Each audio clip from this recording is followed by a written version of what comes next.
નમસ્કાર વિદ્યાર્થી મિત્રો.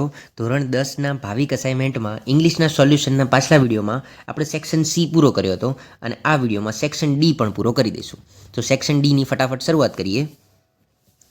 The teacher told Raju એંગ્રીલી that he, પહેલી ખાલી જગ્યામાં આવશે હેડ કમ. લેટ ધ, પછી આવશે previous day, and even that day he was again late. He ordered Raju to stand up on the bench. Raju said that he was very sorry. The teacher advised him to make a regular habit of coming on time. આગળનું બીજું જોઈએ. Shopkeeper told Jayesh that he thought that shirt would suit him well. Jayesh agreed with him and told him that he would buy it and asked him how much it was. The shopkeeper replied that it was only 1000 rupees. આગળનું જોઈએ. Hetvi asked Hema where she would go that Diwali vacation. Hema replied that they would go to Mount Abu. Hetvi further asked if she knew about Mount Abu. ચલો આગળનું ચોથું જોઈએ. The teacher told the students that he or she was going to teach them a new lesson. The students exclaimed with joy that it was very nice and asked what it was. આમાં જવાબમાં શું આવશે? It was about.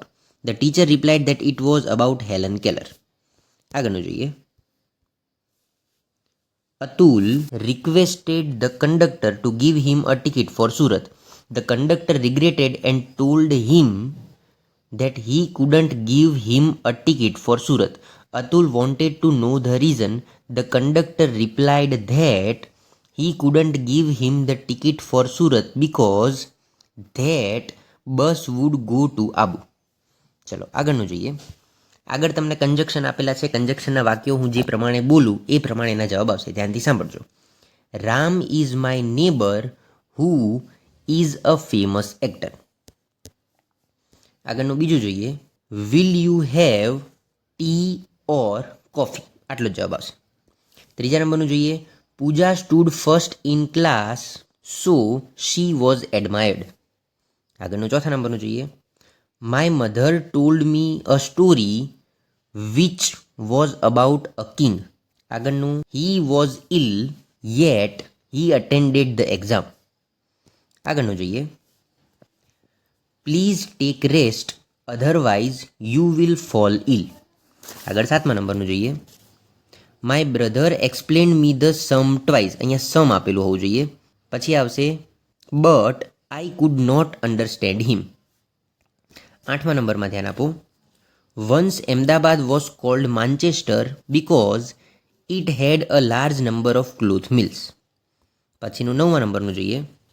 The visitors began their journey early in the morning because they wanted to go to Delhi. આગળનું દસમા નંબરનું જોઈએ. She stood first in the race so I wanted to congratulate her. 11મા નંબરમાં My mother is going to host a TV show on. અહીંયા જો, અહીંયા ધ્યાન આપો. અહીંયા થોડુંક અઘરું આપેલું છે. અહીંયા હું જે પ્રમાણે જવાબ બોલીશ એ પ્રમાણે આવશે. ધ્યાનથી સાંભળજો. My mother cooks very well who is going to host a TV show on cooking. અહીંયા ઓન પણ નથી આપેલું, ટાઈપિંગ મિસ્ટેક છે. પછીના 12મા નંબરમાં જોઈએ તો સૌથી પહેલાં આ પ્રમાણે આવશે. ધો he is clever he failed. આગળ 13મા નંબરનું જોઈએ. That man is my uncle who is standing near the gate. પછીનું 14માં જોઈએ તો પહેલાં આ પ્રમાણે આવશે. Though she was hurt she continued to play. અને છેલ્લું જોઈએ. Deepika is clever. અચ્છા, તો એમાં જવાબ આ પ્રમાણે આવશે. ધ્યાનથી સાંભળજો. Sunil is as clever as Deepika. ફરીથી રિપીટ કરું છું. Sunil is as clever as Deepika. આટલો એનો જવાબ આવશે. આગળ જોઈએ. My grandfather was a true follower of Gandhiji. Though he was an industrialist he lived a life of simplicity and honesty. અહીંયા પણ ટાઈપિંગ મિસ્ટેક છે, અહીંયા ઓનેસ્ટી આવવું જોઈએ. આગળનું જોઈએ. At night the mother cheetah cried so loudly that she was heard by a wise man living in the village. આગળનું જોઈએ. The tiger is the national animal of India. It likes to hunt alone. Usually it hunts at night and can see very well in the dark. આગળનું ચોથા નંબરનું જોઈએ.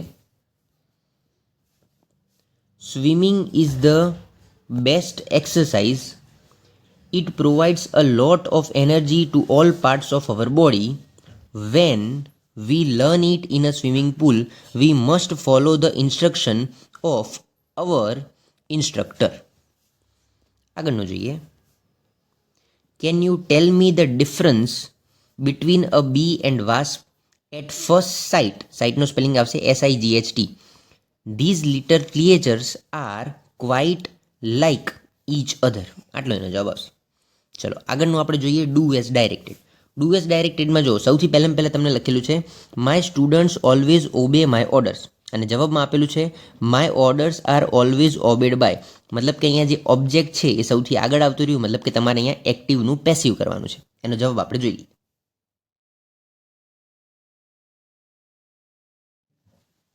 આગળ બીજા નંબરનું જોઈએ. The teacher taught a lesson, અને જવાબમાં આપેલું છે અ લેસન વોઝ ટોટ. અહીંયા પણ જે ઓબ્જેક્ટ છે એ સૌથી આગળ આવતું રહ્યું છે, મતલબ કે આપણે એક્ટિવનું પેસિવ કરવાનું છે. એનો જવાબ જોઈ લઈએ આપણે.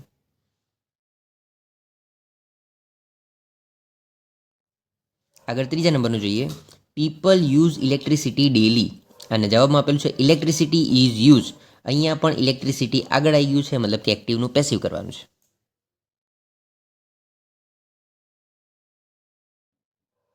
આગળ ચોથા નંબરનું જોઈએ આપણે. લુક એટ ધેટ લેડી, અને જવાબમાં આપેલું છે લુક એટ ધેટ જેન્ટલમેન. લેડીનું જેન્ટલમેન થઈ ગયું છે, મતલબ કે અહીંયા જેન્ડર ચેન્જ કરવાનું છે.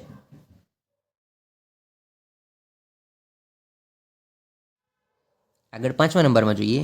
ધીસ ઇઝ અ ફાર્મર, અને જવાબમાં આપેલું છે ધીઝ આર. ધીસનું ધીઝ થઈ ગયું છે, મતલબ કે એક વચનનું બહુવચન કરવાનું છે.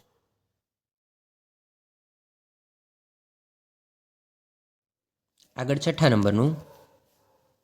I always help my father, અને જવાબમાં આપેલું છે આઈ ઓલવેઝ હેલ્પડ. અહીંયા હેલ્પ હતું એનું હેલ્પડ થઈ ગયું, V1નું V2 થઈ ગયું, મતલબ કે સાદા વર્તમાન કાળને સાદા ભૂતકાળમાં ફેરવવાનું છે.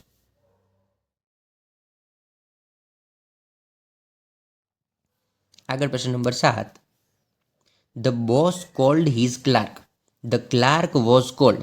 અહીંયા ક્લાર્ક છે એ ઓબ્જેક્ટ છે, એ આગળ આવતું રહ્યું એટલે કે સબ્જેક્ટ બની ગયો, એટલા માટે તમારે શું કરવાનું છે એક્ટિવનું પેસિવ કરવાનું છે.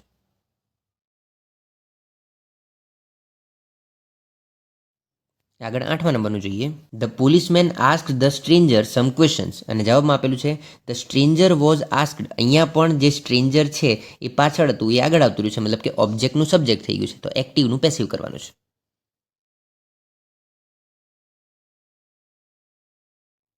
આગળ પ્રશ્ન નંબર 9 જોઈએ. It is raining heavily. જવાબમાં આપેલું છે ઇટ વોઝ રેનિંગ હેવીલી. અહીંયા ઇઝ આપેલું હતું એનું વોઝ થઈ ગયું, મતલબ કે તમારે ભૂતકાળમાં ફેરવવાનું છે.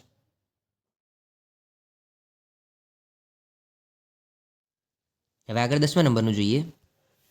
તો I do my work carefully, અને જવાબમાં આપેલું છે રાજ ડઝ, મતલબ કે જ્યાં આઈ છે એનું રાજ કરવાનું છે, તો એનો જવાબ આપણે જોઈ લઈએ.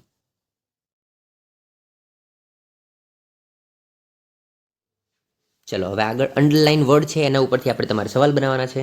તો પહેલામાં જવાબ આવશે બી, બીજામાં જવાબ આવશે પણ બી, ત્રીજામાં પણ જવાબ આવશે બી, ચોથામાં પણ બી, પાંચમામાં જવાબ આવશે ઓપ્શન સી, છઠ્ઠામાં જવાબ આવશે ઓપ્શન એ, સાતમામાં જવાબ આવશે ઓપ્શન ડી. અહીંયા આઠમામાં તમને ક્યાંય અંડરલાઇન આપેલી નથી, એટલા માટે મેં શુક્રાચાર્યની નીચે અંડરલાઇન કરી છે, અને એ પ્રમાણે જવાબ જોવા જઈએ તો જવાબ આવશે ઓપ્શન સી.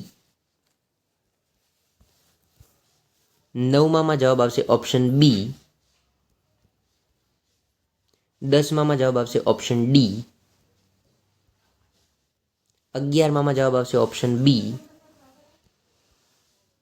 12માં જવાબ આવશે ઓપ્શન બી, 13માં જવાબ આવશે ઓપ્શન એ, 14માં જવાબ આવશે ઓપ્શન એ, અને છેલ્લું 15માં અહીંયા ટાઈપિંગ મિસ્ટેક છે. People do yoga to lose weight એ પ્રમાણે આવશે, અહીંયા યંગ આવે નહીં. તો એ પ્રમાણે આપણે જવાબ જોઈએ તો 15માં જવાબ આવશે ઓપ્શન ડી.